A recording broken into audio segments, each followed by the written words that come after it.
cheesy does it look for me to be like looking up here? I don't think it looks that cheesy.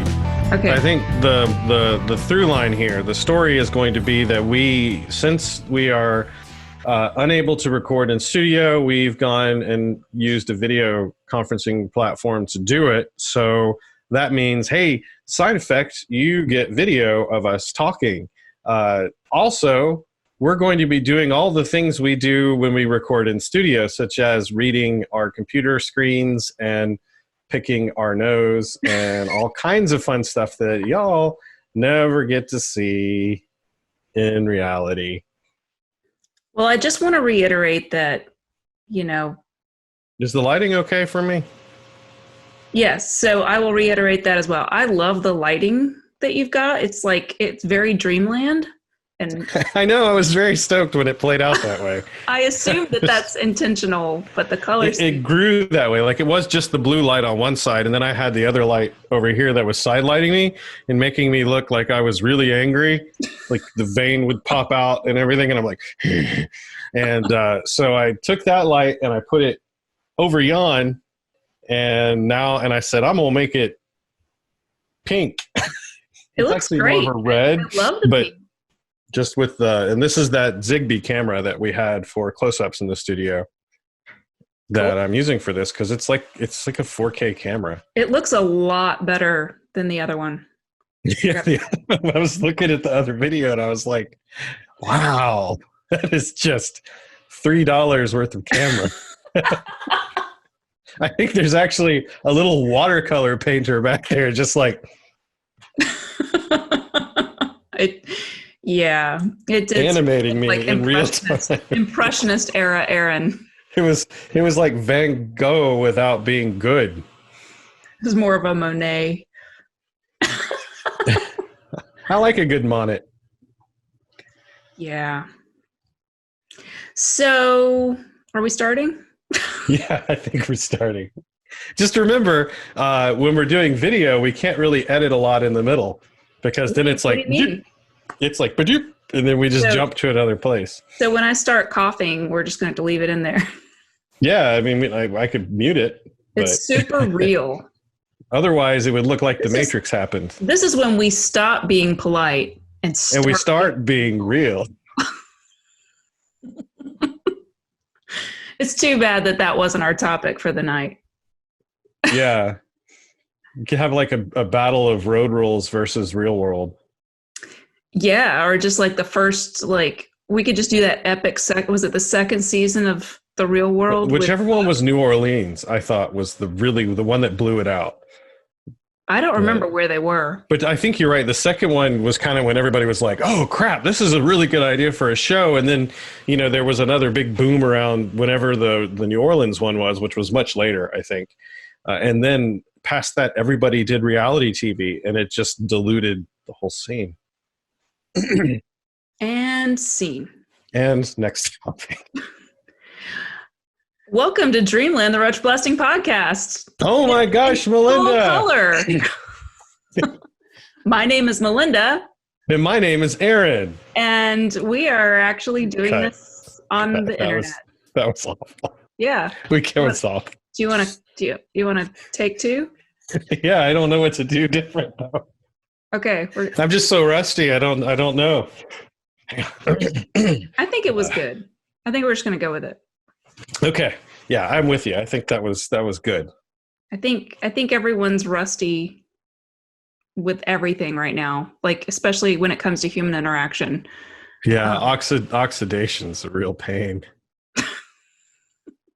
So tonight our topic is sort of one of our classic 50-50 episodes where I pick a topic that you don't know about, you pick a topic that I don't know about, and you do the hokey pokey and you turn yourself about. And that's what it's all about. And so tonight, who is going to go first? Well, you know what? I think I'm going to put you on the spot tonight because you have spent so much time. I feel like there ought to be a montage, and that at the end of this, I need to be like, okay, go wait in the hallway, and we're going to discuss. And then after about an hour and a half, I'll call you back in and be like, we've decided to confer a PhD on you for this topic. That was a wonderful dissertation. So I really, I can't wait to see what you've done with this. It has been a long time since we've recorded, and the main reason. A long road.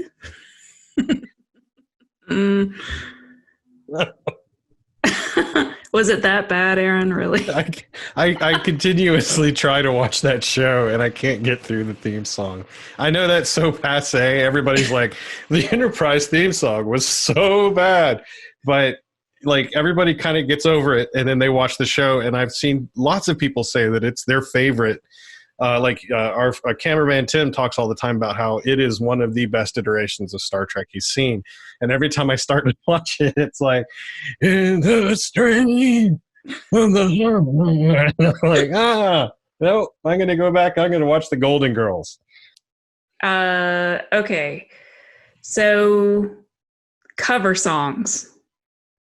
Wow. I'm glad you picked a narrow topic. There's not a lot of cover songs. Right. There's so many of them, and they're usually really forgettable and totally unnecessary. But when an artist really nails it, most people have no idea that the song is actually a cover. So you've got things like I Will Always Love You, which was actually Dolly Parton, but most people just think Whitney Houston. And then Nothing Compares to You, which Sinead O'Connor did, but Prince wrote. But my favorite thing is when a cover song gives like a whole new meaning to the song, which is a lot more difficult to accomplish. So I've picked out a few examples. I've got 3 parts in my little section of when it either worked staggeringly well or failed miserably. So there are excellent examples of all of these. Well, and I'm sure there are a ton more of great examples of this, which is why I kind of like it, because, you know, you may have your own examples of music that you know that I don't, that, you know, may speak to you when we get there. So part 1 is when there is a change in tone. So this is probably one of the more common ways that artists try to sort of change a song and make it their own. Do you mean when they just take a half step up and that's their cover? No, I mean sort of like the psychological tone. Yep. The mood of a piece. So in 1985, I became aware of a country music supergroup called the Highwaymen. Mm-hmm. And their song Highwayman. At that time, I was really not really into country music, but my dad was, and he had that album. And there was something about that song that was just different than any other country song that I had ever heard up to that point. There was that song on that album, and Ghost Riders in the Sky, I think, was on that album. And they were singing about ghosts and death, and there was minimal use of like steel guitar and that whiny, twangy freestyle singing, which is what I really associated country music with at that time. And something about all 4 of those guys, Willie Nelson, Chris Christopherson, Waylon Jennings, and Johnny Cash, just seemed weirdly appealing to me even then. Like there was like a hint of badass to all. One of them flew a helicopter around.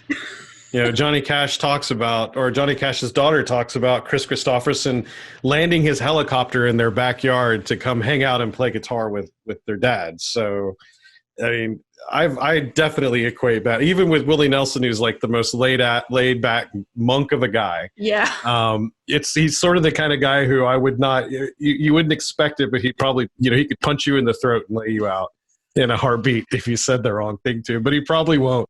He'll probably just funny, look at you and walk away. I had forgotten that these guys were all in a movie together in the 80s called Stagecoach, which was a remake of, I think it was a John Wayne movie. Well, that takes cojones. All 4 of them were in the movie, and they were playing like I don't think I've seen this. Of course, you know, I don't watch a lot of Westerns, so. It's not available on streaming. But because I was desperate to watch it, and Michael was like, I have that movie. And then I was like, you do? And because I was like, it's hard, like you have to buy it on like Blu-ray. And he was like, oh no, I have the original. And I'm like, you wanted to see the cover. I wanted to see the cover version. They did a cover version of the movie and a cover version of the song. So at this time, like back when the song first came out, it was one of those songs I could just listen to over and over and over again. And I always just wanted the song to be longer. And I wanted to know more about the characters. I wanted to hear more about their backstories. I kind of like made up little stories about them in my head. It kind of also blew me away as I got older that these country artists, especially 4 country artists, would cover a song or do a song, because I didn't know it was a cover, about reincarnation, especially Johnny Cash, because he's like Mr., gospel music kind of guy. Yeah, but he rides a hard edge too. He does. I mean, mainly in his youth. It was, he kind of came to that exactly later on. It's sort of a weird, because country music is so much more traditional in general. Yeah. Very Christian aligned. And so the whole reincarnation thing seemed like, how did they get there? And that's but there's also a folklore root to it too. So I can see a space for sort of mystical, mysticism kind of being fit into that. The whole idea of them picking it was like, how did they even ever decide to do this? And that's what actually spurred me on to choose this topic to begin with, was this song. So during the lockdown, just randomly, I caught their American Outlaws live show at the Nassau Coliseum. It was from 1990 on PBS. Like I was flipping TV channels like an old person, and PBS was like just showing this 1990 concert that they did, which was freaking excellent, by the way. If you like them at all, highly recommend. I have a hard time relating to country music of any kind. Well, you or the viewer. So, but it looked like you were talking to me. The cheers that like went up after each singer sang their lead-in line were just absolutely, like, they just got you, like, or me, they got me really excited. So I've watched that at least 50 times since I saw it that night. And I still don't get tired of the song, and I still wish it were longer. And I just like will put it on a loop and play it over and over. So what I'm going to do is, I don't know if you've heard it, but just to sort of set the tone, just like play a small amount. So hang on a second. Let me get this for you. So I'm going to do this during this. I'm going to send you little clips that are timed out to the specific point.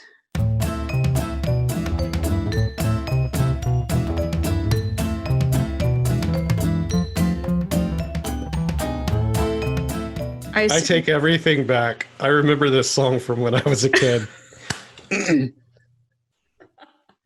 This and On the Road Again, I think, were my 2 favorite songs when I was a little tyke. It's so good. Singing This Head in the Sky. Yep. So the song goes through 4 verses. There's one for each singer, which works out really nicely. The first one is about an 18th century highwayman who was hung for his crimes. The next one's a sailor who was killed in a storm. The next one's a construction builder on the Hoover Dam who fell into the concrete. And then the final one is a starship captain in the future who doesn't die, but he flies a starship. So to me, their interpretation of this song transcends genres, and it kind of almost goes beyond the song itself. Like, so it's hard for me to hear the end of the song where Johnny Cash sings, "I'll find a place to rest my spirit if I can. Perhaps I may become a highwayman again, or I may simply be a single drop of rain, but I will remain." Especially knowing that he's gone, it makes me think of him. Like, he is still with us in this way. Well, like you and I are talking about him right now. And so it sort of like becomes meta over time. So now, was that the reincarnation that you were talking about, the piece? Mm-hmm. Yeah. Because they basically will say, I was a highwayman, along the coach road I did ride, sword and pistol by my side, blah, blah, blah. And the end of that verse says, "The bastards hung me in the spring of 25, but I am still alive."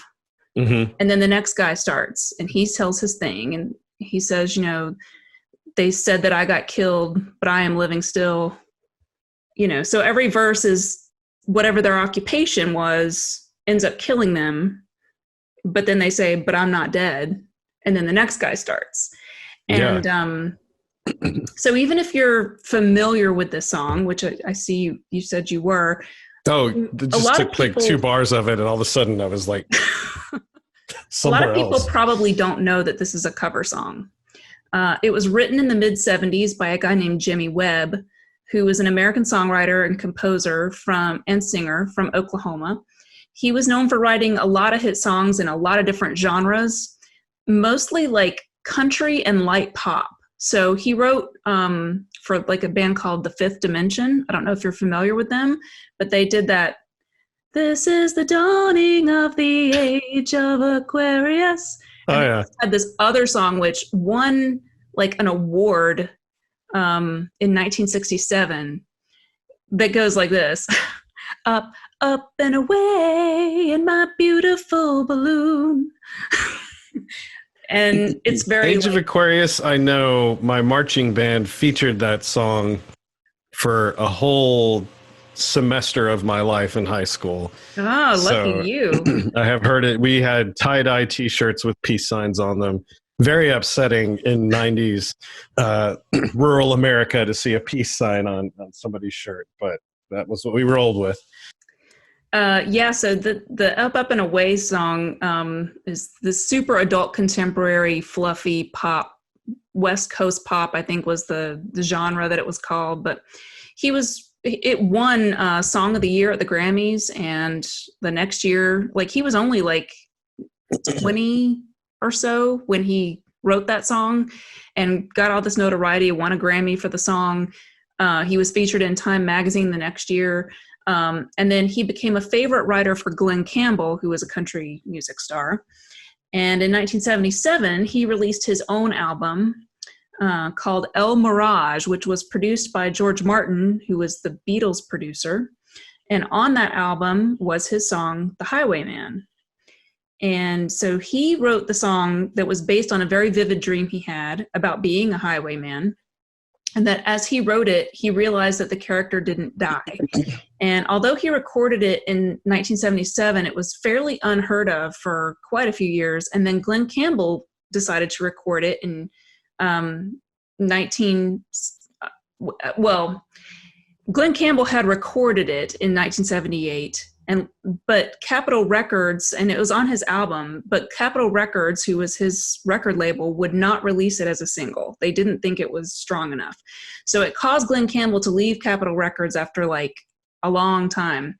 And then he ended up putting out, I think he put the single out himself or whatever, or maybe not. I know it was on his album though.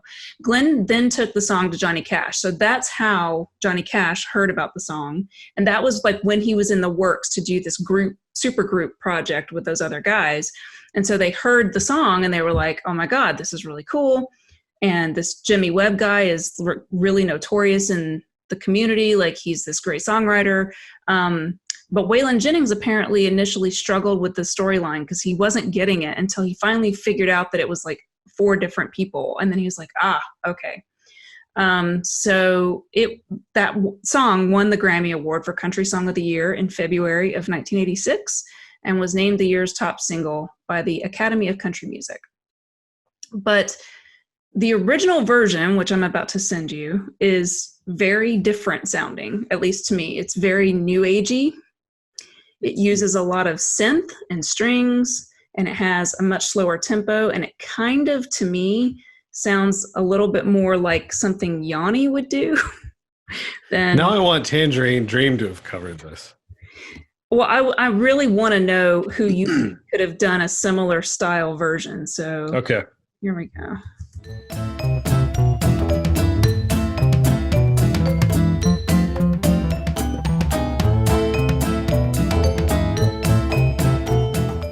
I know exactly who I think should have covered this. Yeah, Simon and Garfunkel. You're right. It almost sounds like the canticle that they Oh, did. it does kind of sound like Canticle. Yeah. Have you heard of Sword and Pistol? So it's, to me, okay, it's not bad at all. Like, it's just so different that when I hear it, I just can't stop wanting to hear those other characters from that story that I wrote in my head. And they're not at all in that version. And I do love that they changed it from being one person singing it to 4 different guys, which I think embodies what the song is about more. And like hearing one person sing it just, I don't know, doesn't have that same impact to me. Well, first of all, it's totally unfair to compare anything to us like those guys singing a song together. Like individually, they could have probably carried the song in a way that we still would have liked. I mean, maybe it wouldn't have been what it is, but yeah, this Jimmy Webb is still very clearly like a 60s kid, like a hippie kid. And I really think this song would have been very popular around a campfire with a bunch of other long-haired people, the way that he played it. But adding that edge of just like, you've got your troublemakers of country music, that some of them are redeemed and some of them still had dark stories to go, telling the story of highwaymen. You could almost believe that each of those 4 guys could have been these highwaymen that they were describing. Whereas this guy, I would not expect him to rob me ever. I just realized something. You don't have your earbuds in? I don't. It's okay, right? It's really not. There's something about not having the headphones on that feels a lot more natural talking. But yeah, recording music can be a little challenging. The problem I have with these is these are like actually really nice in-ear monitors. But if I have both of them in, I only hear myself as this sort of like deep rumble in my own head. Right. So it's very distracting because it's just like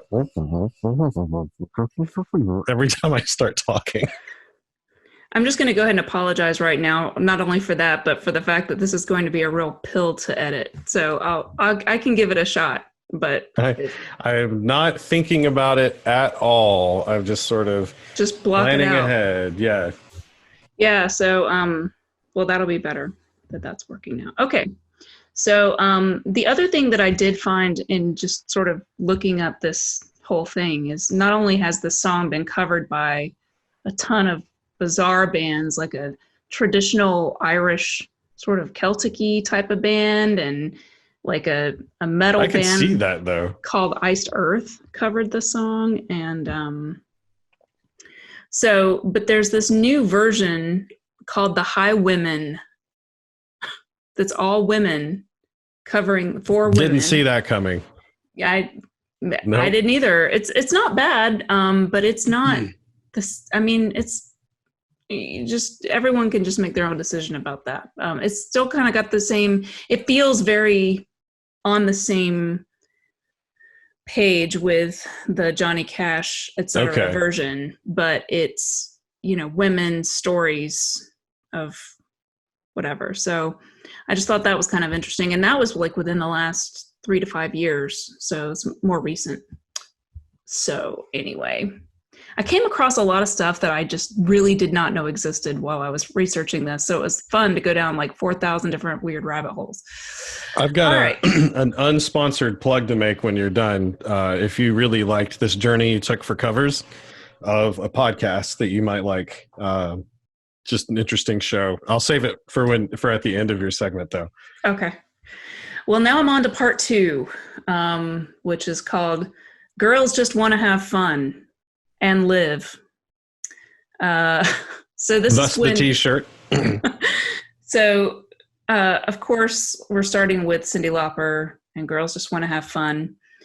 Back when it came out in 1983, it was literally everywhere. It's one of those songs that you kind of just got sick of, like Paradise City, where you're just like, oh my God, I don't want to hear that song again. And even now, you're just kind of like, I like it. Like, I like Cyndi Lauper a lot, but the song was super overplayed. I was 7 when that song came out, and my friend Lori and I did a dance routine to it at a talent show at school. But in my 7-year-old brain, it was just a party song about girls wanting to go do fun things and not be told that we couldn't do those things by our parents. Like, that's, to me, what the song was about. When I was a kid, that's kind of what I heard when it was on too. Yeah. I did notice a couple of concerned looks between my parents every once in a while, but otherwise they were just like, just let him have that. I kind of saw it as like a girl version of "You Gotta Fight for Your Right to Party" by the Beastie Boys. Like, it just, what I didn't know was basically anything about the song or Cyndi Lauper or any of this. So just to set the tone, I'll go ahead and send you a clip of that. And I'm already hearing it in my head. I'm sure you are, but I picked a specific part.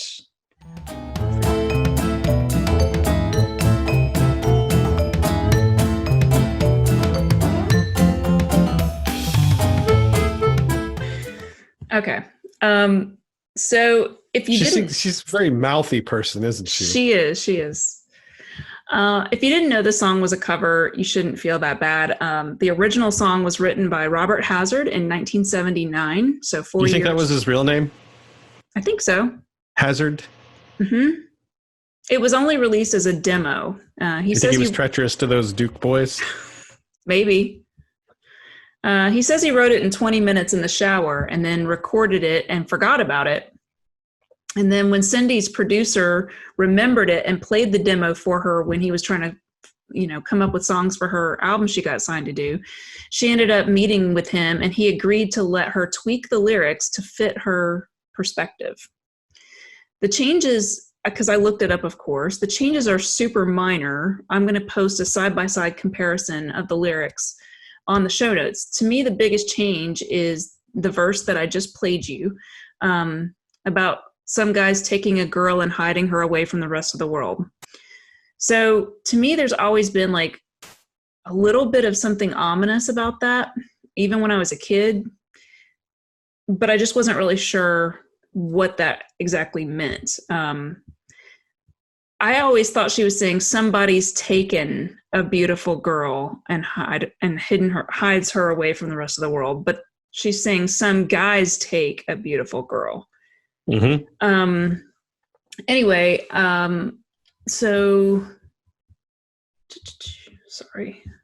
So is there like a specific story attached to that line? Is there something that happened to her? Well, I'm gonna, because the way I even today, the way I take that is that some guys like literally get controlling and they keep, they take a beautiful girl and then they sort of like, they shade them, right? They keep them at home or they try to keep them out of view. But I don't necessarily take it all the way to like a super dark place, but still recognize that that's very controlling and not fun for her. And some girls want to, go out and be seen and continue to be the beautiful girl because, So yeah, I think we'll play as much of the song as we can. I highly encourage people for all of these because especially once we post this to YouTube, we're only going to be able to play like 5 seconds of these songs. So you're not going to be able to, even less, yeah. Maybe less. So you're not going to be able to get a really good idea of what they sound like. So I highly recommend that you go and just listen to the song. It's on YouTube. All these songs are, and you can hear what I'm saying. But so the guy kind of sounds like he's got a weird, I don't know what that style is called because I don't really like that style of music, but it kind of sounds almost like Stray Cats is not the right word, but he's got like a singing, like a 50s, 60s mod weird style singing that's very specific. So when you hear it, you'll, I just sent it to you. So it's the same verse. It's just his version.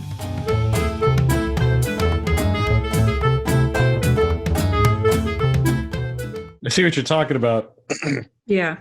It's like rockabilly kind of thing.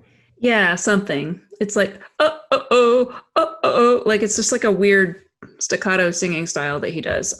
So his lyrics in that say, some guys take a beautiful girl, they try to hide her away from the rest of the world. All my girls have got to walk in the sun because girls want to have fun. Instead of saying, I want to be the one to walk in the sun.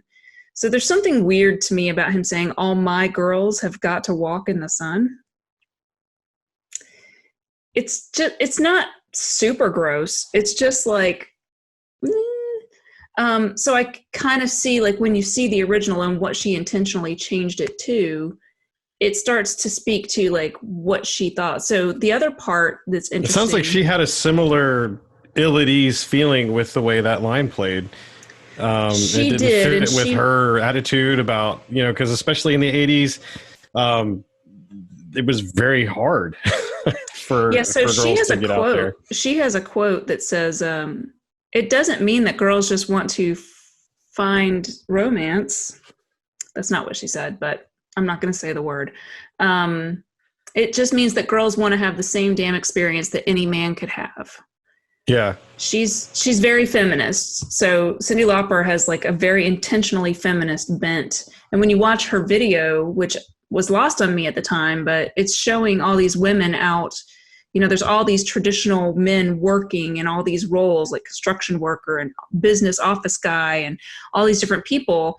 And it's like all these girls are out during the day wanting to have a life and do things too. So, another thing, though, that I noted when I was comparing the lyrics side by side is the difference between how the singer speaks to the same-sex parent versus the opposite-sex parent in those, like, because, the lyrics are basically he's talking to his mom and then he's talking to his dad, or she's talking to, So Robert starts with his father and Cyndi starts with her mother.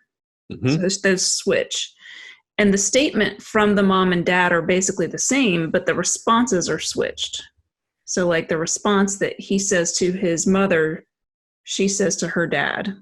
And the most interesting change is the change for the father verse. So the father, Robert's version says, the phone rings in the middle of the night. My father says, my boy, what do you want from your life?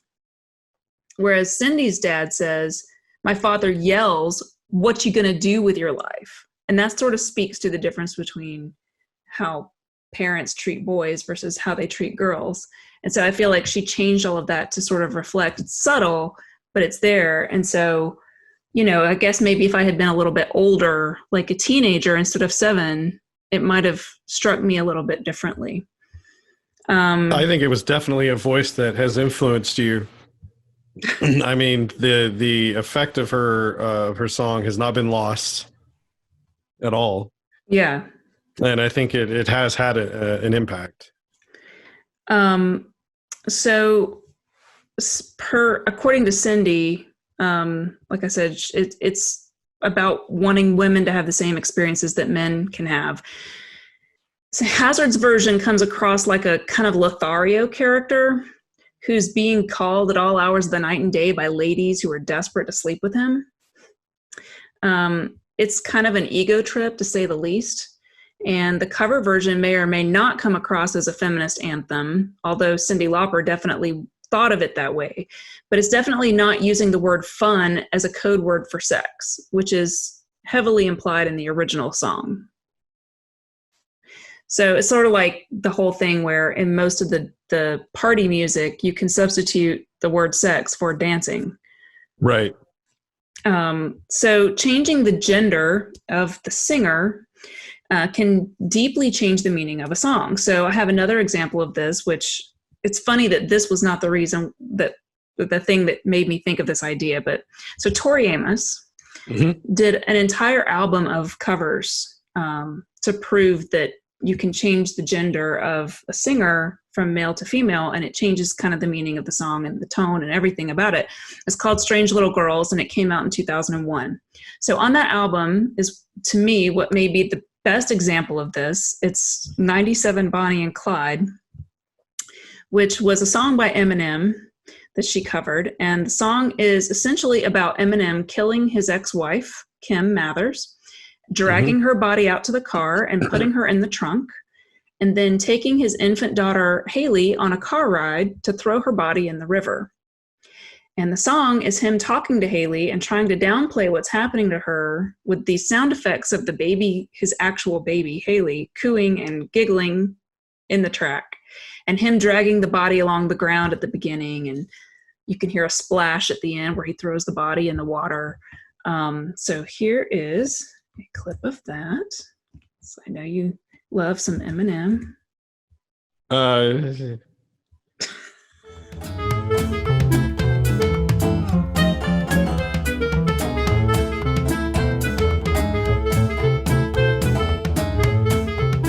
It's dark, bro. It's pretty upsetting. It's pretty messed up. Okay, so, and I went ahead and sent you the Tori clip because she took it in her own extremely creepy Tori direction. So.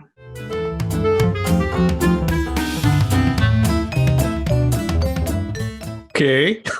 So she sings the song so that it takes on the vibe that Kim's ghost is singing to her daughter to calm her down from being inside the trunk of the car as she's being taken to be dumped. And she says that she gave the mother a voice and she made one of the creepiest songs that I've ever freaking heard. Like, it's so creepy and it builds, like it's got the So string. Was that whispering there at the beginning supposed to be Haley's mom talking to Haley? It still sounded like, I guess because I just heard the Eminem song, the Eminem version, it sounded like she was just sort of creepily like parroting what Eminem said, like it was still Eminem talking.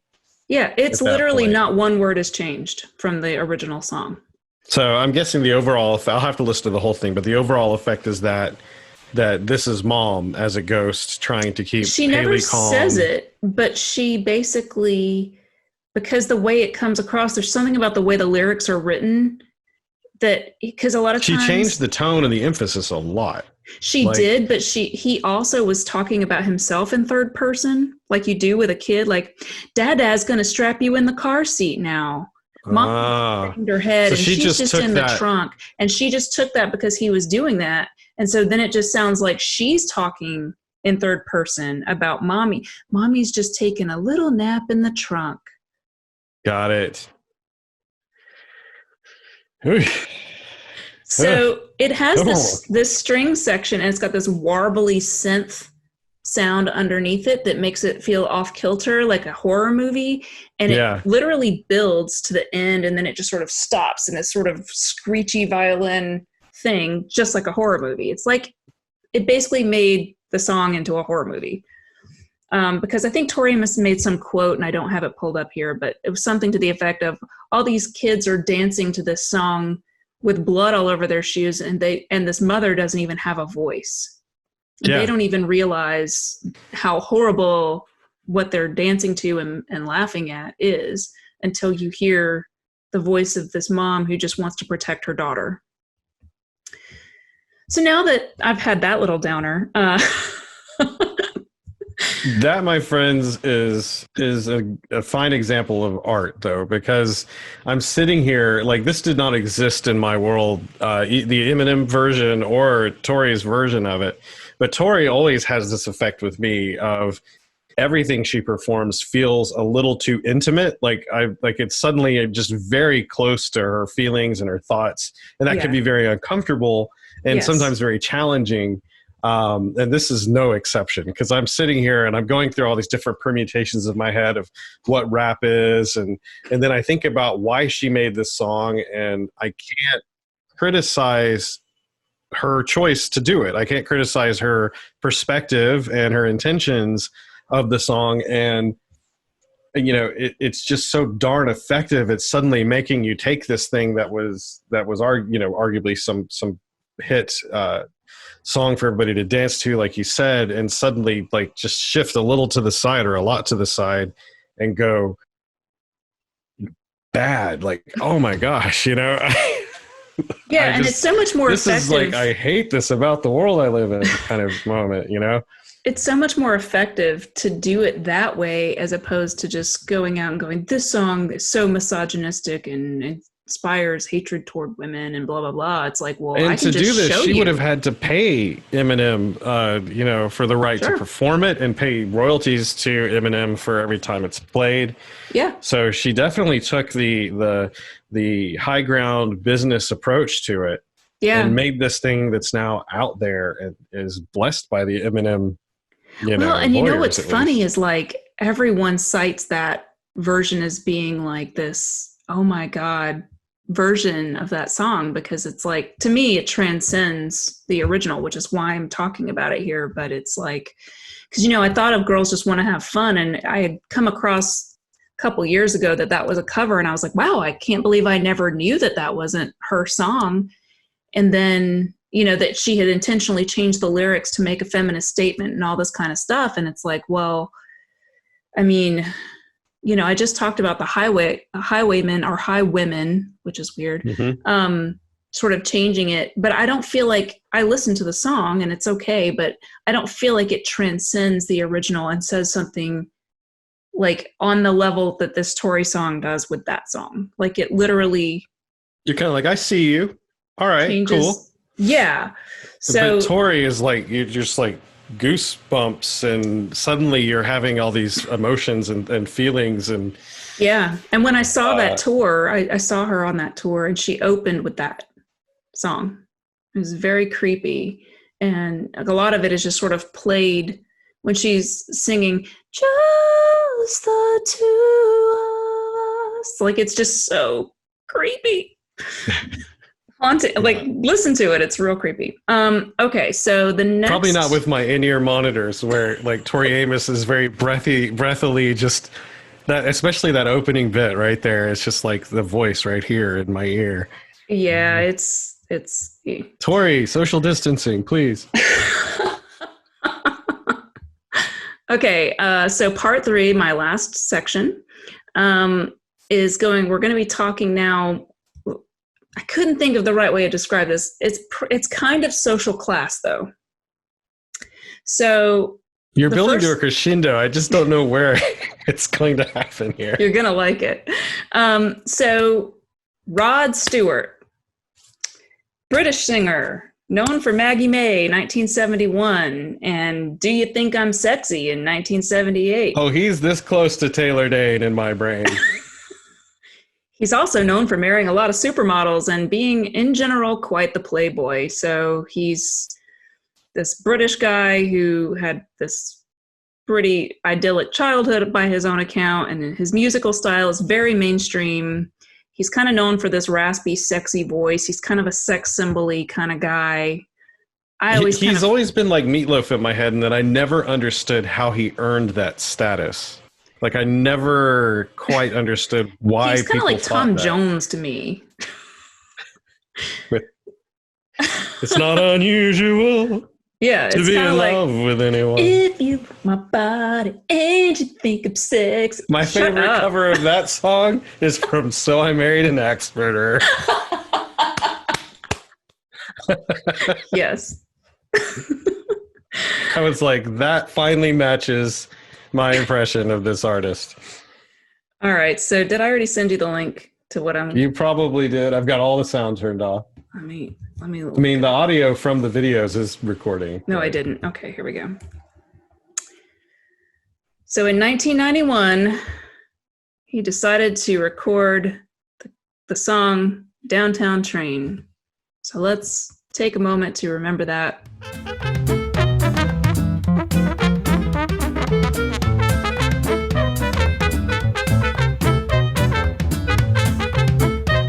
There are a lot of songs that when you really listen to them, the judge would be like, granted. He must stay a mile away from you at all times. So this song was written by Tom Waits, who, if you don't know who he is a notorious songwriter. He's often called the songwriter's songwriter. His songs generally focus on outsiders of society, and he has a very deep, gravelly voice that, much like death metal vocals, excels at keeping musical muggles away. This song is about feeling invisible. And this is a character who is pining for a person who is out of his league and is most likely not even aware of his existence as he takes the downtown train at night, probably after work or whatever. He always goes home alone, And Tom Waits' rough voice reflects the rough nature of the character himself, who is someone you would imagine works a very hard job, smokes a lot, has calluses on his hands, and dirt on his neck at the end of the day. Mm-hmm. So Rod Stewart... And I think these are actually all things that Tom Waits can lay legitimate claim to. Yeah, like... In his lead up to being a musician and just trying to earn money while everyone ignored him because of the qualities you described about Tom. Yeah, and I mean, honestly, he, for a lot of years, was not super tremendously successful and hung out with all kinds of different people who were all sorts of types of characters. So I read this piece that was from Rod Stewart, and he says, when I hear the right song, I look for a way to make it a Rod Stewart song. For instance, I'm sure Tom Waits wouldn't mind me saying this. Tom's Downtown Train, I realized there was a melody there in the chorus, and it's beautiful, but he barely gets up and barely gets down to the lower notes. So I took it to the extreme. That was a case where I brought the chorus alive, and there have been a couple like that. So... How do you think Tom would have reacted to hearing that? I'm sure he wouldn't mind him saying this. I'm sure. I mean, I'm sure Tom is laughing all the way to the bank, but... Yeah. I mean, I don't think that Tom Waits has a lot to worry about in terms of... I don't think he really cares one way or the other if Rod Stewart thinks he did a better job singing it than Tom. I paid Tom Waits for it, so either way, Tom Waits doesn't seem the kind of guy that's going to sweat stuff like that. But here is a clip, I just sent it to you, of... now I know why you found that Tom Waits interview. Yeah. In the middle of last week. Yeah. That's Tom Waits' version of that song.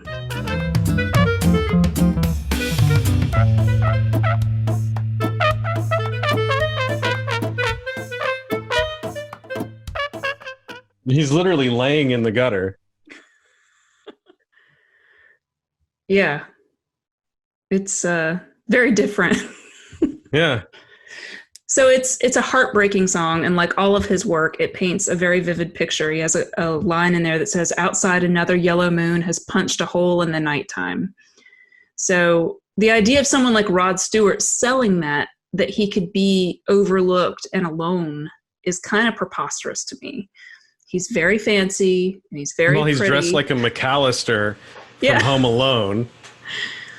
His version, and you can see this in the video, is kind of more like him seeing a pretty girl on the train and trying to pick her up. Yeah. Which is not what the song is about. And just from the few lines, because this would have been a song I would have like turned off when it came on the radio. Sure, I just did not like Rod Stewart at all. It felt stalkery to me. Like he was planning to see her on the train again. And that's why I made those jokes about a judge. Whereas with Tom, it's sort of like I would buy that it's just how he gets home on the L, you know. He just gets done. He rides the train home.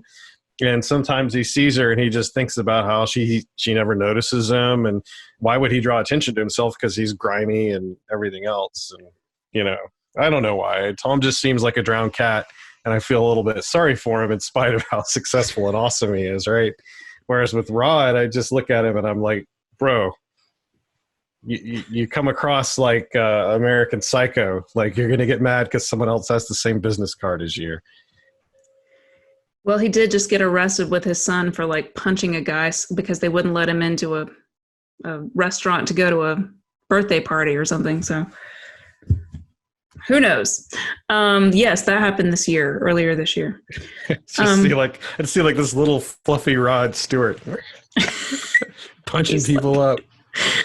So you have to wonder, like, if that version of events though is like, meaning like he just sees a pretty girl on the train and he wants to pick her up. Is that kind of what he hears when he hears that Tom Waits song? Like, does he think that's what the song's about, or does he know what the song's about and he's just like, yeah, I can sell that?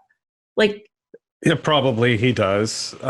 He probably figured it out and thought one of the reasons why the song didn't sell is because it was so nuanced and so had a lot more depth, a lot more undercurrent to it. And Rod, you know, he talks about the highs and the lows. I think Rod was saying, no, let's make it more surface level, more poppy, more bright. And that's what's going to sell on the radio. And technically he was not wrong. He was right, for sure. And so in a weird way, Tom probably was like, hey, thanks, I got another paycheck out of this. Oh, yeah, absolutely. That's why I'm saying I don't think he cares. Like, I don't think he's upset about it.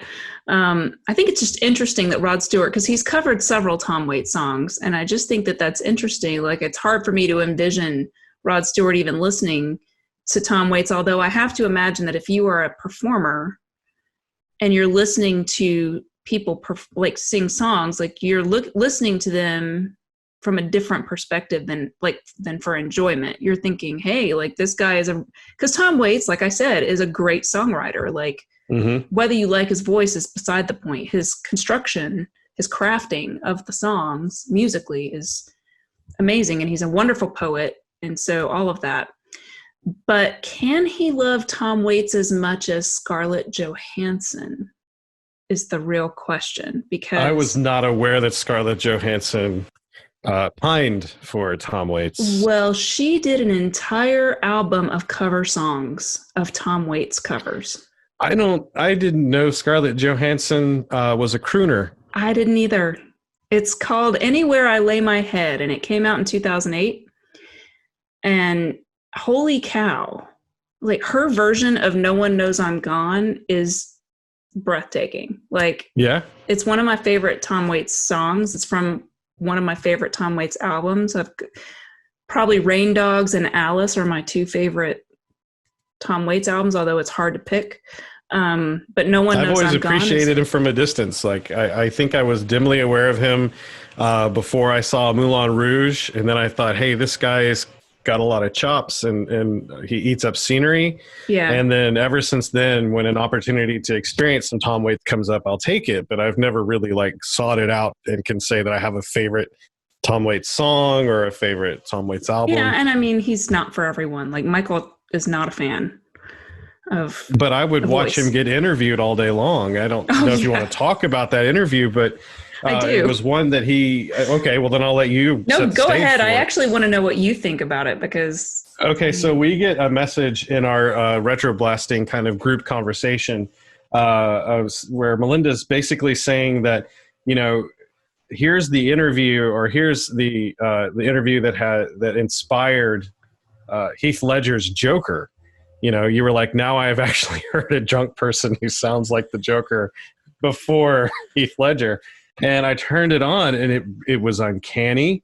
I totally believe that Heath Ledger would have watched stuff like this to get, kind of like Johnny Depp does, to find another famous person to base a character on.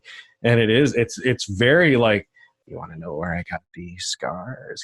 Kind of talking. Yeah. And I had a hard time figuring out, is he actually as drunk as he seems? Probably. If he is, he's not just drunk. But then later on in the interview, he sits down at a piano in a very 70s way, very old school. I feel like there was orange shag carpet and that round glass with the nondescript orange beverage that's probably like 80, 90 proof at least. And then he casually just starts to play the piano like you see somebody do in old movies where he's just going up and down the chords, and he's just making this beautiful incidental sort of like just chord progressions and warm-up kind of stuff while he's talking.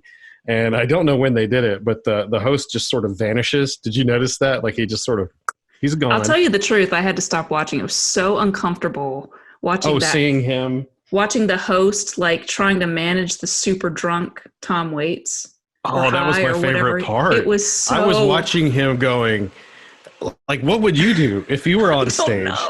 And Tom Waits came on stage, and he is so, not belligerently drunk, but just so drunk that, he's dropping cigarettes and he's just sort of like, you're trying to talk to him and he's down here, and the camera's trying to keep up.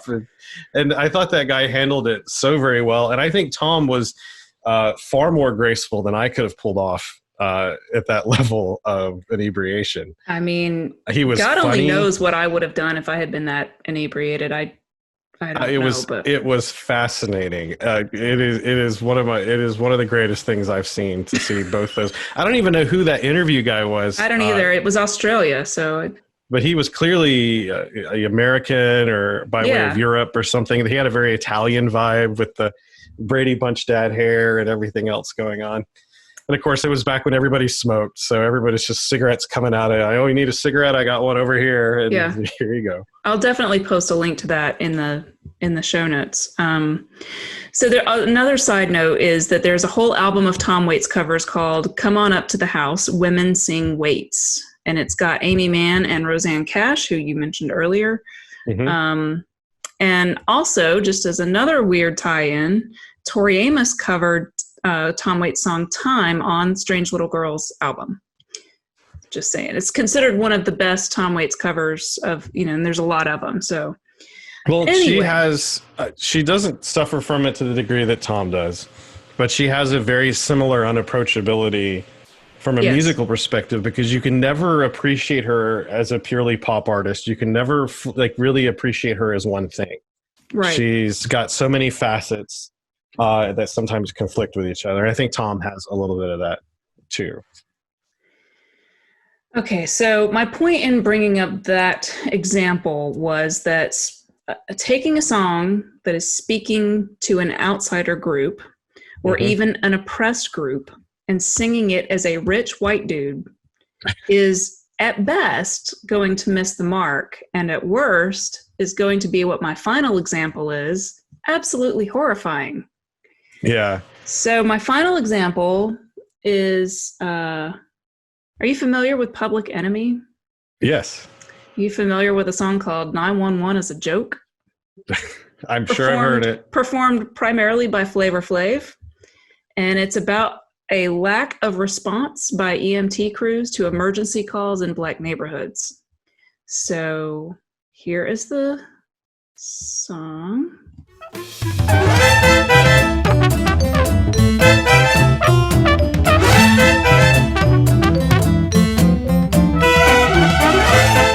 It's kind of hard to articulate how much this song is enhanced by Flavor Flav and his style. The video is also perfect. It's just very much, it's very Public Enemy, but it's very of that time of what was going on with a lot of rap and stuff like that. So try to think of the most bizarre group you can think of to cover Hanson. that song. Who? Hanson. Close. Really? If you've never heard of this, there's literally no way you would ever guess it, because I had never heard of this. Have they been doing everything they can to bury it ever since then? Yes, they have. Okay. Yes, they have, because it was not well received. It was it has to be tone deaf for you to be sharing this now. It's really stunning. So.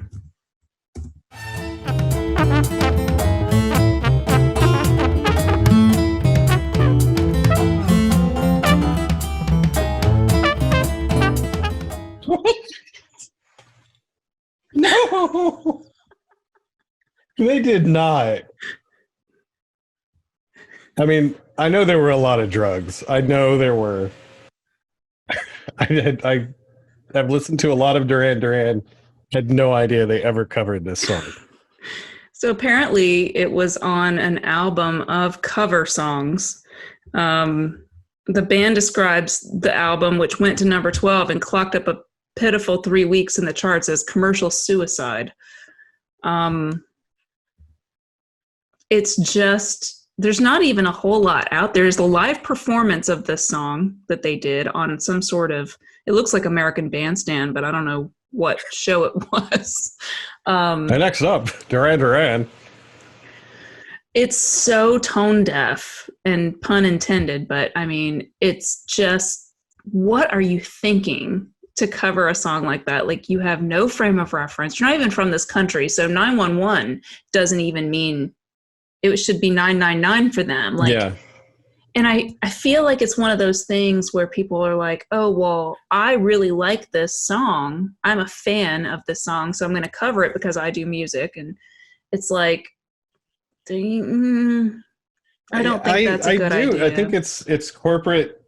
It's corporate music. Probably a little bit of didn't want to tell them no. They probably really did like the song. Probably. And they probably were like, just for fun, were performing it in the studio or did it live a couple of times, and it was well received by their audiences. And nowadays it's like you do something like this, back then you had people were illegally recording to make, cover tapes and things like that. Nowadays there's Spotify and YouTube and stuff like that, and this stuff just gets a lot more visibility, and a lot more of a critical look, where I get to see, I mean, you probably don't have to look far to find somebody who would look at them and go, no, don't do that. Yeah. So, was this early 90s? You get an early 90s vibe off this one. They covered it in 1995. Yeah. Yeah. So covers. That's my half. Wow, you went deep. You went deep and wide on that one. Yeah. The podcast I wanted to hip you to, free plug, not that they need it, is a podcast called Coverville. I'm not 100% sure he's still doing it, but he's part of the Frog Pants Network. If you've ever listened to The Instance or some of those other podcasts, The Morning Stream, I know they still do every morning, but this guy has been a DJ. He's worked for radios and newspapers and things like that. Now he's a freelance graphic artist, and he produces a beautiful, wonderful segment. I think he used to do it every week, where he picks a specific band and just all the covers. It's either a specific band. He usually does a theme, and it's a great podcast to listen to when it's something you're interested in, or to skip an episode. And there's such a back catalog where, like, if it's like a something anniversary of the Beatles or something, he will put together this. He pays the ASCAP royalties. Everything's above board, and you can hear the whole songs. And he does it like an old DJ in the middle, where he's like, back in the summer of '88, I was blah, blah, blah. And here's this song really caught my attention. Here's a cover by a group called so-and-so. And, he just really does a very passionate and good job at putting these things together. And it's a good place to go if you're just looking for covers you've never heard before. And I've found a few. Well, I found way more than I expected just doing this. And I mean, of course, just as an honorable mention, I told Michael, because I finally caved in and I told him what I was doing for my topic. And he was like, well, I really want you to mention Kylie's cover of Who's Surprised? Is he a Kylie fan? Yeah. Kylie Minogue's cover of I Need You Tonight by NXS. And if you don't know, Kylie Minogue dated Michael Hutchence, who was the lead singer of NXS. And they dated for a good period of time. Was this after he passed that she covered it, or was it just yeah. So they had dated, and then he broke up with her, and it was like this fairly painful breakup, I think, for her. And then he started dating the other girl, and then died, and all of that horrible stuff happened. But more recently, and Michael didn't realize she had covered it. She doesn't normally cover it, but she did one performance of that song, and it is a little creepy because the lyrics of the song are, I can't remember the very first words, but it says like 21st century's yesterday. You can care all you want. Everybody does. Yeah, that's okay. So when she's singing it, it does take on a creepy, different meaning because he's dead, and, she hasn't seen him since the last century. And it is interesting. Like, he played it for me. And so if you like Kylie Minogue and you haven't heard that, I'd say to check that out. Cool. You got a favorite cover of all time? All time, maybe a little too, but current favorite cover. Well, with new music comes and goes. I didn't mention it, but the song that made me fall in love with Tori Amos was her cover of Smells Like Teen Spirit. That's the very first time she hit my radar. Yeah. And I liked that song before I liked the Nirvana song, oddly enough. That's very hipstery of you. It's very weird. You just wanted to get back at me on a more public recording from the absolute roasting I provided of your hipster abilities. You did. I'm just yelling so loud because she got me with that one. Tori's done a lot of covers that I really like. So it would probably be one of hers. She's covered, she did Purple Rain, which was really cool. I love her cover of Time by Tom Waits. She's really good at sort of taking something that doesn't normally sound creepy and haunting and making it sound creepy and haunting, which is my favorite thing to sound like. And so I love her cover of Slayer's Raining Blood. Oh, that's up there for sure as one of my favorite covers of all time. Awesome.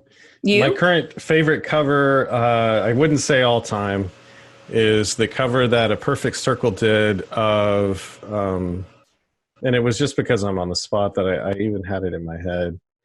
We talked about it. It's a John Lennon song, Imagine. Thank you, Brain, for finally catching up. So Perfect Circle covered Imagine.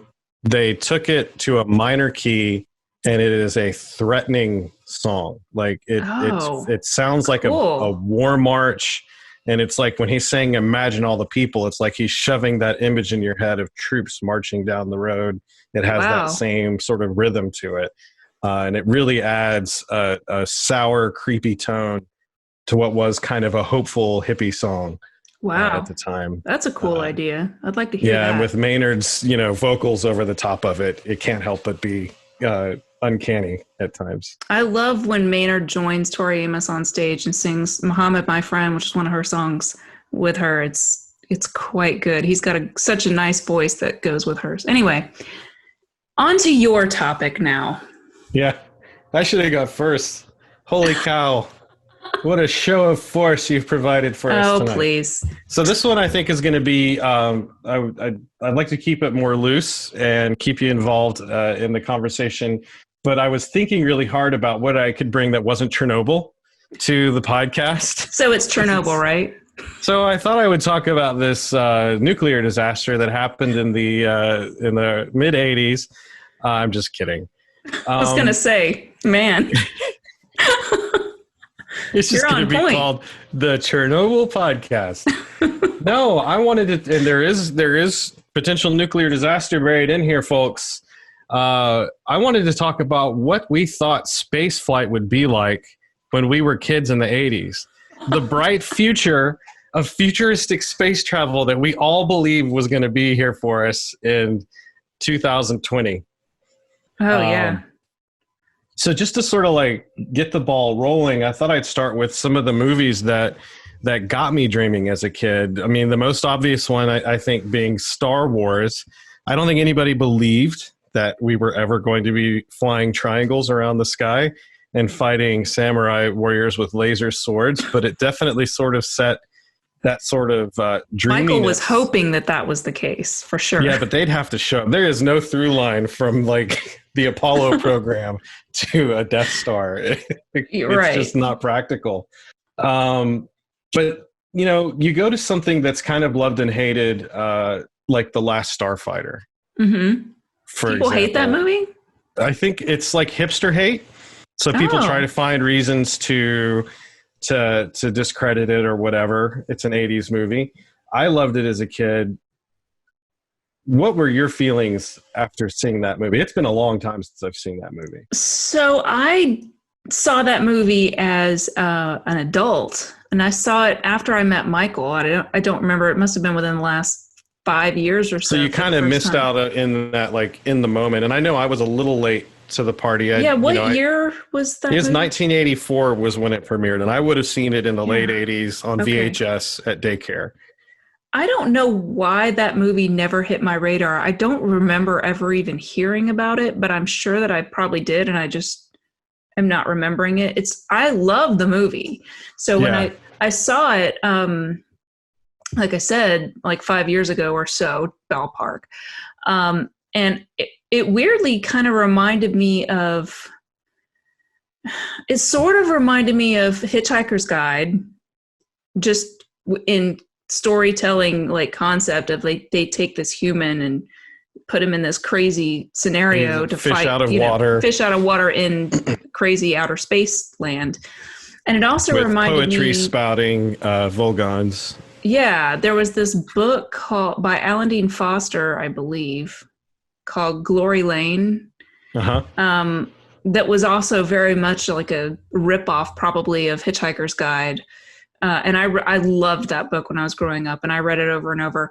And so it all tied in with that. So I really like the movie a lot. Again, I never thought of it as being something that would be attainable. But I was captured by the feeling, like the idea that going to the local arcade and playing a game, like I completely bought, that actually makes sense that some higher, more advanced civilization would pepper, video games all over the country as this way of recruiting people who had the reflexes and things like that. I was a kid. So, I mean, it really was one of those things where like it was in the back of my head when I would go to the skating rink. What you didn't know at the time is that the aliens were actually the American military. I'm aware of that one.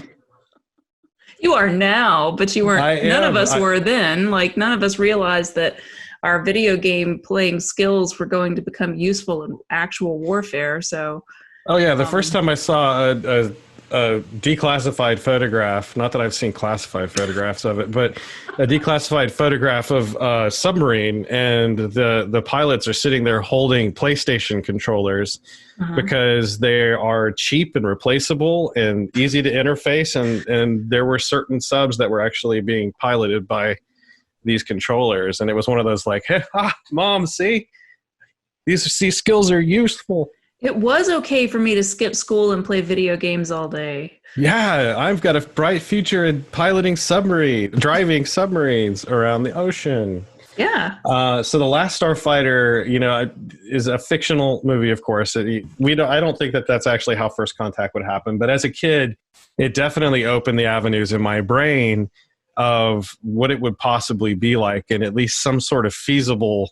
Like okay, it's far-fetched, but I beat a game and then an alien shows up with a peppercorn head. And I think it's a great positive outcome story as opposed to the other, which I don't mean to step on your toes if you're going to bring this one up, but E.T. being like the way I imagined what would happen. Like when I was a kid and I saw E.T., I was like, this is what would happen.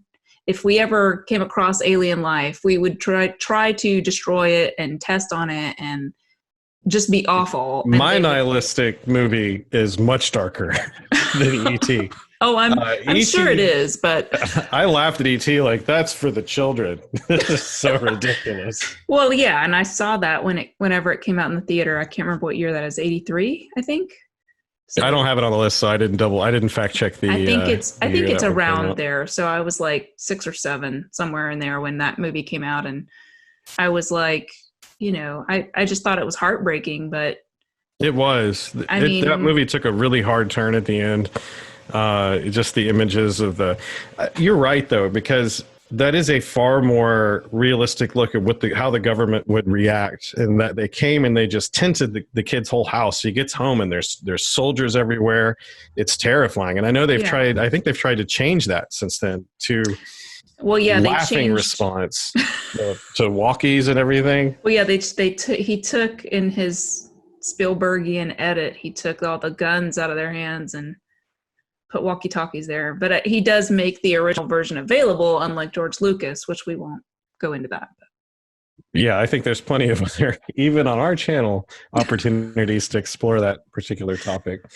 Honorable mention on this list of fiction that brought me down this path was Flight of the Navigator.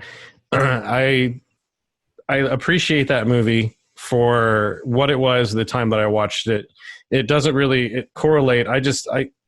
It further carried me down that road of just thinking in terms of what futuristic space flight could be like. But it's just, it's a silly movie. So now here's one that you're going to love. I've never seen that movie. So what is that movie about? Is it like... It's been a very long time since I've seen it.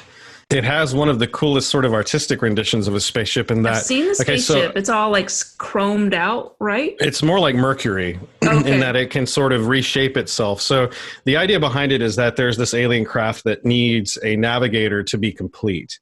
And so this boy, this child, ends up becoming like he finds the ship, and I don't remember exactly how. Again, it's been a very long time since I've seen it. I just had it on the list as an honorable mention for those who were like, Flight of the Navigator, great fiction. And so he ends up with this mission of like trying to, and I don't remember exactly where he found it. It has a bit of that ET aspect in that he ends up on a military base with, the government is studying this, and he escapes with the ship, and he's trying to escape the government is the ship control. Sentient? Yeah, basically, it's got like an AI. It's like Moya in Farscape. It's alive, kind of. Yeah, kind of. Farscape did a more entertaining version of that, but it's this. Well, there's probably not a little puppet in Flight of the Navigator. It's like cranky old Rigel it's just this quirky little computer console that's sort of helping the kid figure out, and the kid's slowly learning how to control the ship. And of course, by the end of the movie, he's got more, mastery of it. And I don't remember exactly how it ends. I'll have to go back and watch it. I remember watching it on repeat when I was a kid, because there were many summers where I was the only kid at the daycare, and I had full reign of the video library. I can put whatever I want on the TV. Yes, there was a lot of Rocky Balboa and stuff like that I would watch before the teachers caught me. But then at the same time, I would watch things like Flight of the Navigator. But it did feel, actually, oddly, I saw that over Christmas at my grandmother's house on HBO, the Chernobyl movie that had the get your eyes to Mars visuals of the cooling. Don't bring me back to Chernobyl. It's not a good plan. Star Trek, the motion picture. Oh, yes. That was an image in my head of what, if everything went perfect with humanity, we could achieve that by the 23rd century. We could have these great space stations. I definitely think that that's sort of where I was going. When you said what the topic was, I immediately went to Star Trek in general. Just because so many of the things they came up with have been implemented and over time. And so, I mean, it's certainly like what you would want it to be like, right? I mean, that's not modern Trek, but like Next Generation, that kind of stuff.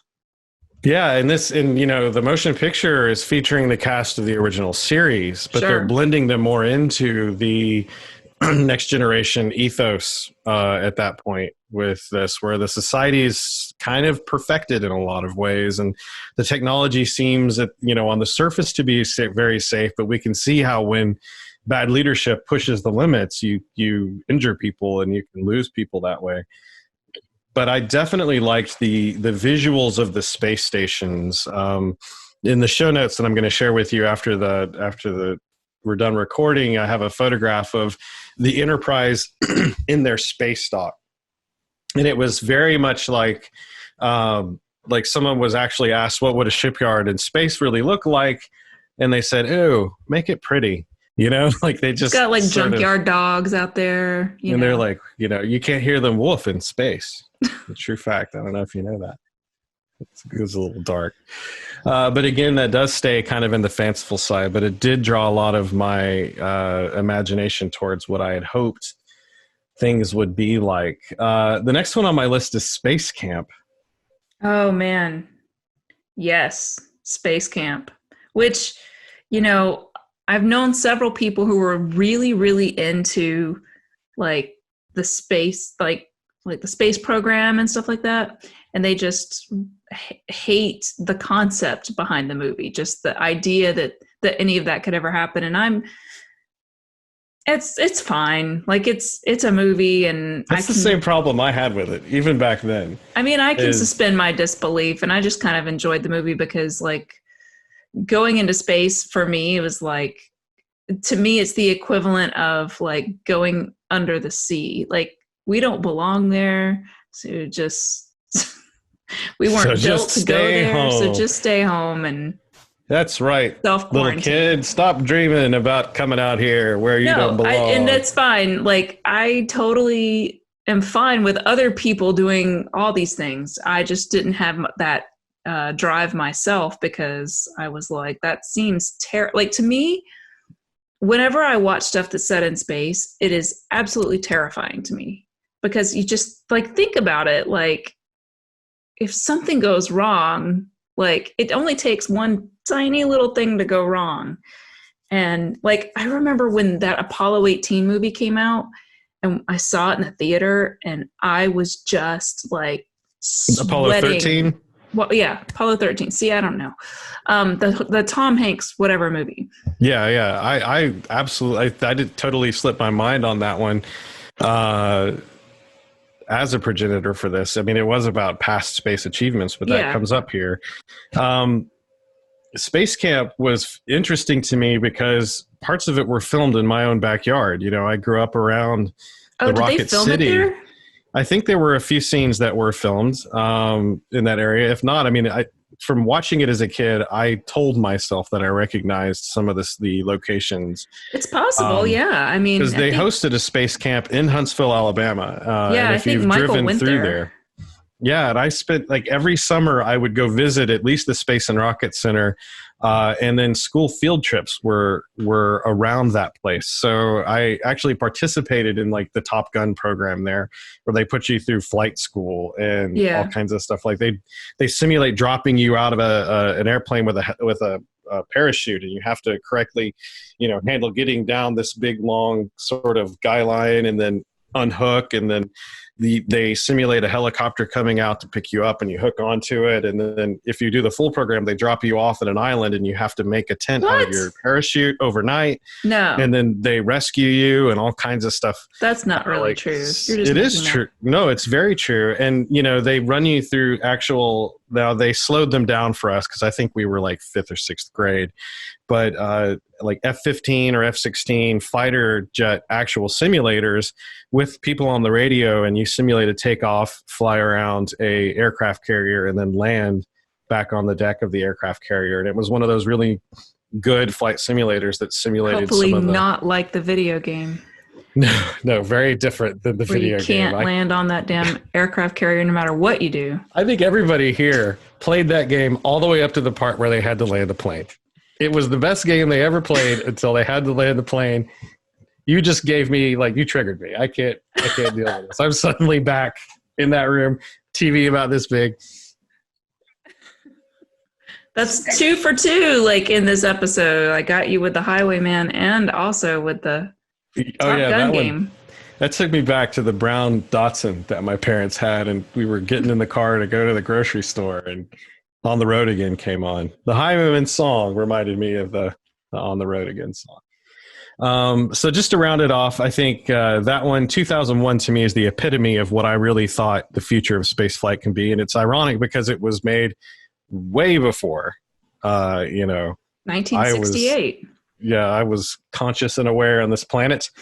And it still has, in my opinion, some of the best just play it forward sort of ideas about what space travel and space flight would be. I can see that. Including using the actual industries and manufacturers of the products to project future versions. So you have Pan Am with a space flight that travels back and forth from Earth to the space station. You have, I think it was at South Central Bell or one of the bells actually had the video phone technology, and their engineers actually designed the ideas behind what they presented in the movie as hey, if we were to push telecommunications forward, here's what it would be. And it would be this dinky little video call where he's, you mean hey this dinky little video call? No, it was Haywood Floyd. Hey, Susie, where's mama? Yeah. Yeah. Well, what about what'd your teacher say? What's the what's the dumb Arnold Schwarzenegger movie where he's Total Recall, which is the one I couldn't remember earlier, but that was my reference for Chernobyl and the Get Your Ass to Mars bad Arnold Schwarzenegger impression. Yeah.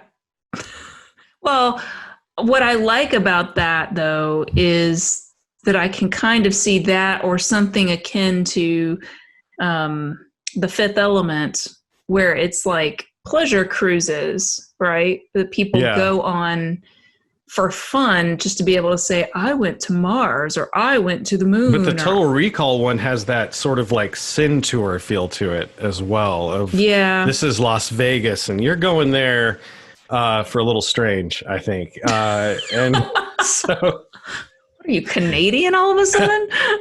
sorry.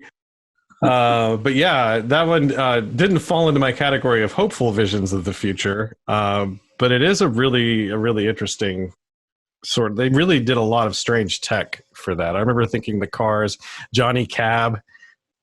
Yeah.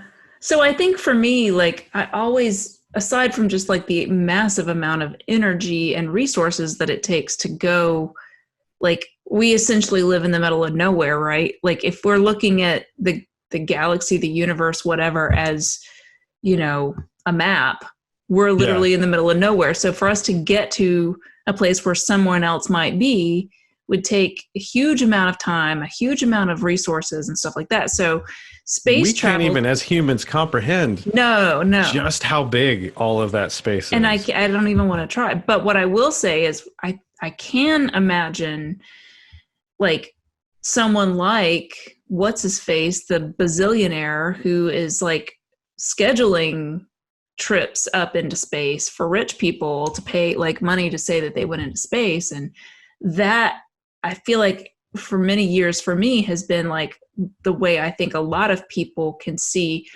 space travel kind of progressing, because, like, you know, you get a lot out of it just in terms of like you have, it's a money making venture. So then that forces people to solve the problems of making space travel a little more accessible, right? So even if and I sound like a poster child for capitalism when I'm saying this, but I'm saying, like, getting more people involved in that process and have it being a money-making venture makes them more interested in figuring out how to make space travel safer, easier, less resource intensive, and all these types of things to innovate, so that it might take us to that next step, which might get us to something where a space station could be more self-sustainable, to sort of, then you get there and then you can go from there to there and then you can go from there to there. So it may be something that looks a little different than anybody has visualized in films. I know you read a ton of sci-fi books and stuff like that. Like,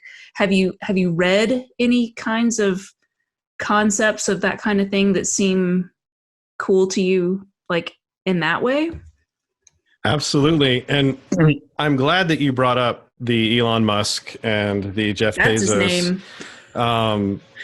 Sort of aspect of this, because while I do see 2001: A Space Odyssey or Star Trek as like a very good approach, I think it's a very noble approach, or a very noble imagining of how space travel will happen. And it's very kind of humanistic, and everybody came together, and it was very selfless in some cases, although in 2001 you see Pan Am and corporations still having a big role. But then when I mentioned that there was sort of a dark angle of the fictional side of where I was with thinking, or where I think we were with thinking of how space travel would be, was Alien, 1979. Yes. And I know that right. seems You're weird. so right, yeah. But you're looking at a world where, okay, late stage capitalism rules, and you have these major corporations that have funded these expeditions out, but they're not for any humanistic ideals. They're literally to go get more rare this and bring it home. And as much as I wanted to believe that we would have a 2001 experience where we would find some sort of benevolent, much more evolved alien species that sort of guides humanity through its trials, spoiler, that's actually what's happening at the end of 2001. Or, you know, Star Trek, where you do have these conflicts, but there's this sort of space UN that's sitting between everything, and there's these leaders like Kirk and Picard and Janeway who are guiding everybody through all of these trials and tribulations. I honestly fear that, you know, it will be one of those things where it's the corporations who pull like a New York, and it's just, we need to make a buck, and we make this giant corporation that travels out, and we're busy digging through the rocks, and then, you know, we discover something that will seek to destroy us all. What do you think about the theories around that and Blade Runner universes being coexisting in the same space? There's a number of weird references. Like there's a few points where you can, like, people have frozen the screens in the background. Blade Runner with which? With the Alien franchise. Alien. Oh. Because I think in Aliens, there's a freeze frame where someone actually zoomed in and zoom and enhance and found like Wayland Industries was printed on the screen on one of the personnel files. So there's a lot of theories that those two worlds are tied together. And in 2049, they talk about their ships that are traveling out. That. Yeah, that's been fascinating me for the last couple of years since I For some reason, when you told me that, it made me think of, and I don't think did you ever watch Angel? Like they read something like on bits and pieces. Trish binged it 2 or 3 times, and I caught it here and there. The evil corporation in that is called Wolfram and Hart. Yes. And they found something in the past that was like a wolf, a ram, and a hart. Hart as in a deer. Yeah. Hart. And so it was like, they've been behind it the whole time. And that's what that reminds me of them finding the zoom in, and it's there. It's kind of a bad wolf situation. Yes, bad wolf is another good example of that. I don't know. I mean, I think if it is in there, it was probably just to amuse the director in some way. Like, yes, more so. I doubt that there's this deep story that these people are sitting on. Because if you look at what Aliens has become, you've got Alien versus Predator, and they've tied that together, and it's turned into an NFL Friday night special of Alien versus Freddy, and then Alien versus Freddy in space, and then Leprechaun joins the fray. Ding ding, let's go. Well, so we talk about aliens, but we aren't talking about like alien visitors and all that kind of stuff because you're talking more about space travel. But with that comes like... Yeah, remember, all this comes from my hopeful ideals as a child of what I thought the future would be like. Well, I mean, at some point, like your childhood is like, you're very young and then you get to be like a teenager. You're still technically a child, but... Yeah. But so like... As a child, when you were feeling hopeful about space travel, like, were you thinking of aliens, if there were such things, as being more like in The Last Starfighter? With younger, definitely Last Starfighter. But as I got older, I wanted the universe to work more like Dune. Well, of course. These Dune for me, where everything else seems to be about the technology and how I thought the ships would work and what fighting in space would be like. Dune really, for me, was more fascinating on the scale of like, okay, so what if we had this intergalactic empire? How would it even run? How would they even rule it? And of course, hydraulic despotism is how they chose to do it. If we have a substance that can only be got in this one place, and because we can control it, we can control all of these far-flung planetary systems with all of their own little rulers and fiefdoms. It was a very interesting look at how all that would work and tie together. Well, Dune kind of like had that same idea really as like lots of alien stuff, like the X-Files, and like aliens are coming here essentially to mine the Earth for some resource. Yeah, I guess in X-Files, we're Arrakis on Earth. They're coming here for something. Yeah, the aliens, well... I mean, the X-Files is kind of convoluted, but essentially they're coming here to take over the planet. They're not really clear about exactly why, if it's like a Die Rugger situation where they've destroyed their own world and they just want to take over, or if they're just, that's what their species does or whatever. But they have made a deal with the government to take over humanity and like make us into pod people kind of things or something. I don't know. It's very vague. So amongst all of that fiction, there were a couple of realistic examples that stood out to me and why I think it was so important to me as a kid. One of them is I'm an endless huge fan of the Gemini and Apollo programs. More recently in my life, I've started reading a lot more of how those programs worked. And it fascinates me because as a kid growing up around the Redstone Arsenal, and I found out years later that one of the first things that my parents did when we moved to Huntsville was actually go on a bus tour of the Redstone Arsenal. And if you've ever seen, not Deep Impact, but the other movie that was based around the same time, with Ben Affleck and Erwin, you're the wrong Armageddon. You're the wrong person to ask this one. Yeah, for sure. Yeah, I have seen that movie. Do you remember the scenes where they were standing around the giant Apollo test platforms that were just these towering, enormous concrete monstrosities You may not even recognize them as that, but there were these giant concrete stands behind them. I don't them. remember that. I've seen the movie, but I've seen Redstone Arsenal. Like So as a kid, before I even started forming permanent memories, I was around stuff like that. And and imagine how big that is to a child. And my mom tells this story of us touring around Redstone Arsenal, and this would have been back in like 84 or something like that. So they had these, and on your right, we have the place where Werner von Braun used to blah, blah, blah. And this old German guy in the front of the bus cleared his throat, and he said, excuse me, but that's not how it happened. And the tour guide said, oh, really? And he goes, no, I used to work here. I was one of the scientists who was brought here to work on the Apollo program and the Gemini program and the Redstone rocket. And the tour guide said, okay, you lead the tour. And so this little German man stood up in the front of the bus. And I don't remember this. My mom remembers him giving a totally behind the scenes, unsanctioned tour of Redstone Arsenal, talking about this is where he and Werner von Braun used to hide and gold brick and eat sandwiches while the tests were going on and things like that.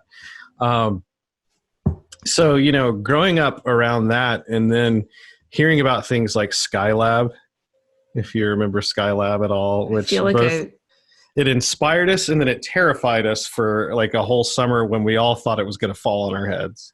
Oh, yeah. But we got to go out to the Redstone Arsenal Marshall Space Flight Center. My school took many field trips there just to see them actually building modules for the space station. So as a kid, I had this feeling of watching these movies and thinking, wow, we really have a chance to achieve some of this stuff. And, now that here we are and we're looking at Elon Musk and we're looking at Jeff Bezos, and Elon Musk is sort of cartoony right now during this whole lockdown period because of some of the public choices he's made. But as far as like people are making weird choices right now, but weird choices, everybody stay home, stay safe.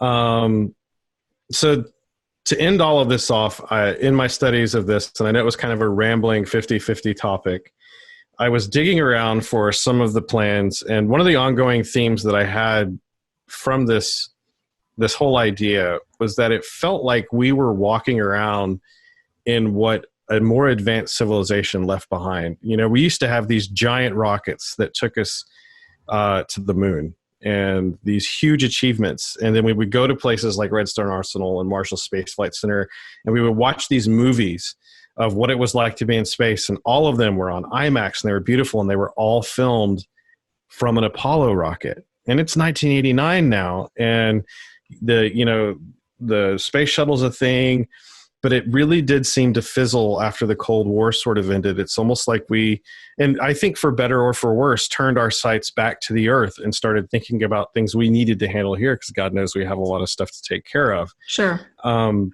But now we're starting to see the rising of like you said, corporations starting to, we've got Blue Sky, we've got Jeff Bezos' company, we've got Elon Musk's SpaceX company doing that, and they're competing for all of this. But as a funny footnote, I was digging back in some of the things that we were thinking about in the heady 50s and 60s. And I remember nuclear weapons were all the rage back then. We were, trying all kinds of things to do civilian use of nuclear weapons. So I discovered a program called Project Orion. Oh. Which is like the Metallica song.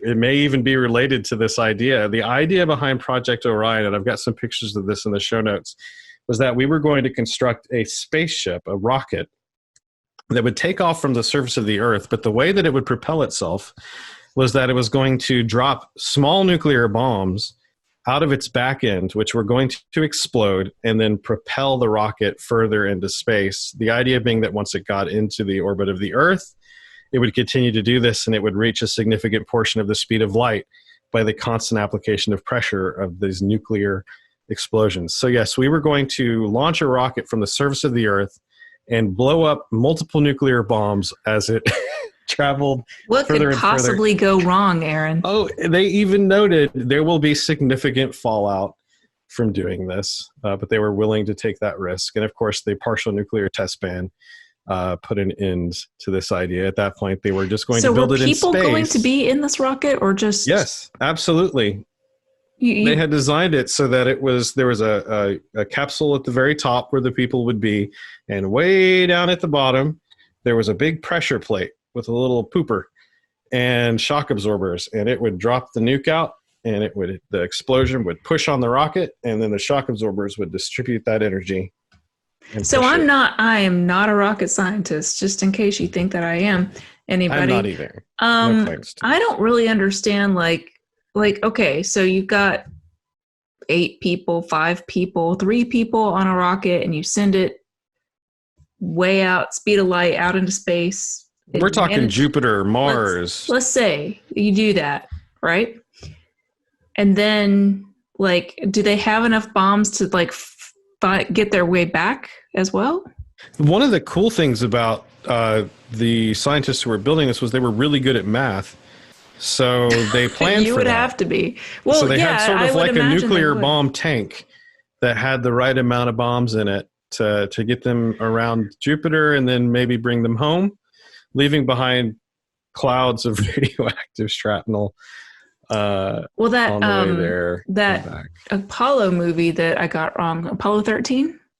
Yeah. Apollo 13 was kind of I remember like that because 13 was unlucky, and that was one of the themes in the movie. Was that did you really want to be on the 13th iteration? Right.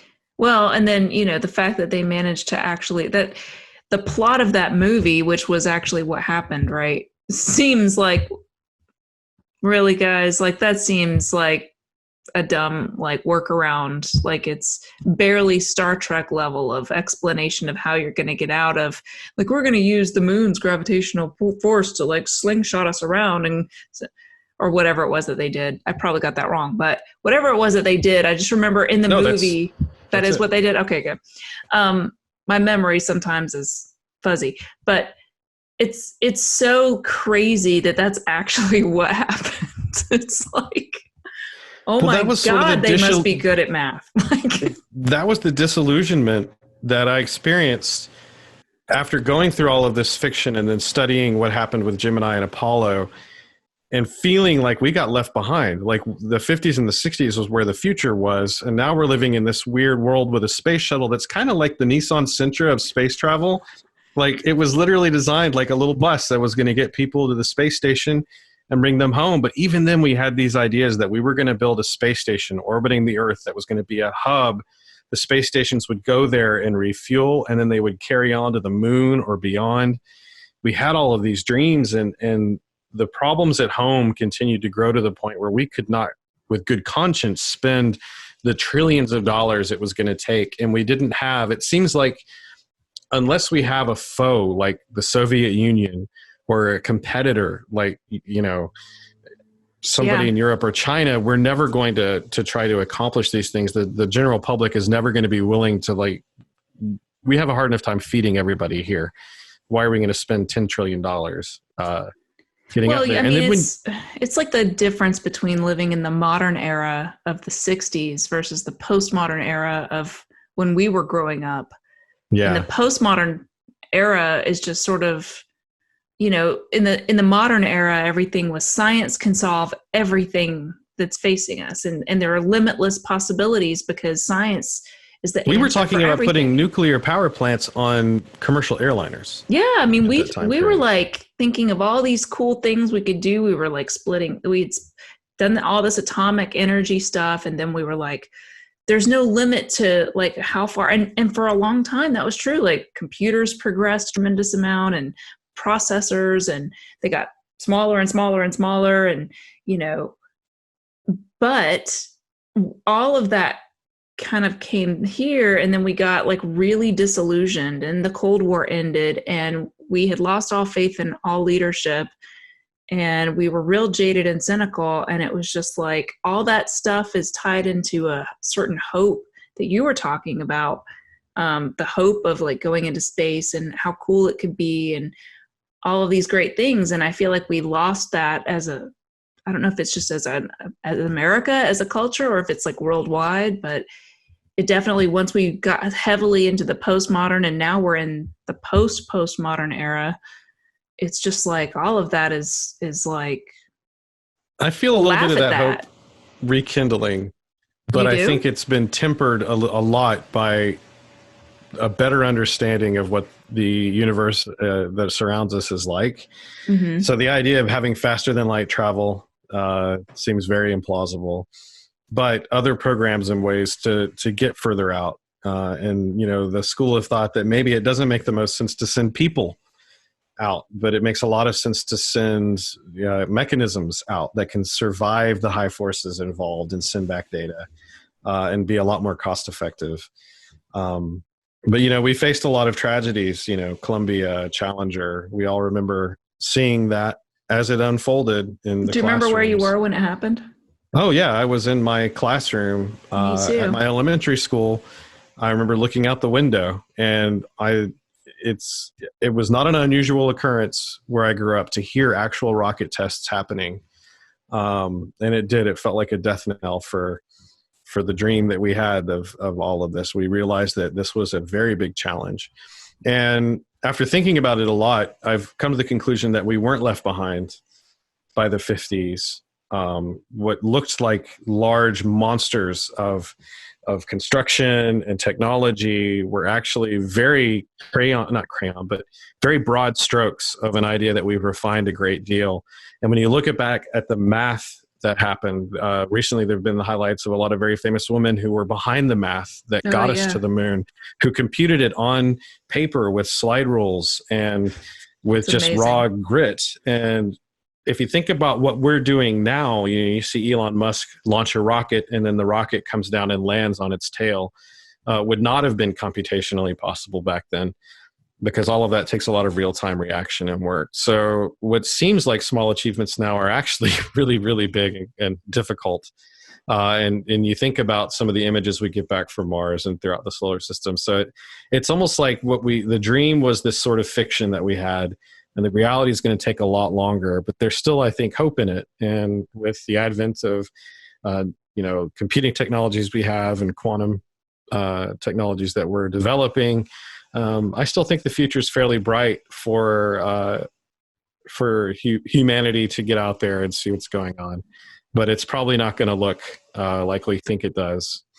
So, well, it's kind of what I had. I just wanted to kind of explore that. If it did look exactly like we thought. Well, Galaxy Quest is a documentary. I don't know if you know that. It's of an alternate version of reality. I'm hoping that the Orville is where it's going. I don't know. That is like Real World meets Star Trek right there. I like high it, levels though. of dysfunction. Well, it does help me to visualize us modern humans, not just 1980s humans, but modern humanity going into space and how we interact. Have you with watched each other. Avenue 5? Mm-mm. It's on Amazon. Have you seen Avenue Q? I have not seen Avenue Q. Okay. But Avenue 5 does feel... You watch mine. I'm not... What am I getting into with Avenue Q? At least you know science fiction, more of a comedy. Avenue Q is going to take me where? Is it going to be like the Tori Amos cover, or... No, it's... I believe they're Muppets. It's weird. You should check it out, though. Are you recommending a Muppet movie? We've been going too long. It's time to wrap this one up. It is. It's time to wrap it up. It's been a while, so like keeping our pace in mind is more difficult. But I think 50/50s are always hard to do that with. They are. Well, we almost do 2 whole shows. We do. So we have finally figured out how to be, in quarantine and do this with like cameras and whatever we have to do to actually record these. Hopefully the sound quality doesn't take too much of a dive, because normally we do this in a studio. So, but anyway, yeah, I think, next time we will do a more traditional, just single topic, and we both do the research, and it'll be like old times, man. Be almost like we're having a conversation. I'm looking forward to it. Definitely felt rusty getting back into the groove of it. But I know. I feel like I researched this for like a full 12 hours, which seems way too long to have spent for like 4 pages of content. But I feel like I researched it and then took a completely different path through it. Well, it was good though. I mean, we touched on a lot of different cool ideas. So yeah, it was an idea that was bigger than the page. So, anyway, thanks everyone for joining us, and we will be back on the next one, and we will be, who knows what color scheme Aaron will have, but I doubt it will change much. in the meantime, I'm still getting used to seeing myself on a video screen. I know we do the live streams, but it's unnerving. I actually put up my show notes right in front of my face, so I only saw your face, and then but so yeah, we're going to be releasing these videos. We'll release the sound on this on like regular on podcasts, like your normal podcast thing. We're going to be releasing these videos a little early that at the same time on Patreon. So if you're interested in checking out our Patreon and donating to the cause, do that. Otherwise, we will be then later on releasing these out onto YouTube. And hopefully my musical references don't get us in trouble.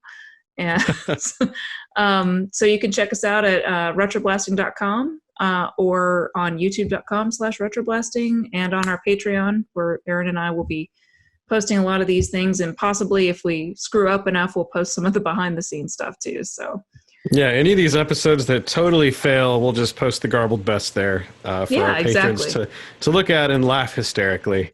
Yeah, as we flounder about in the lockdown period, the lockdown days. Yeah, lockdown days. All right. Well, thanks for tuning in, and we'll see you guys next time.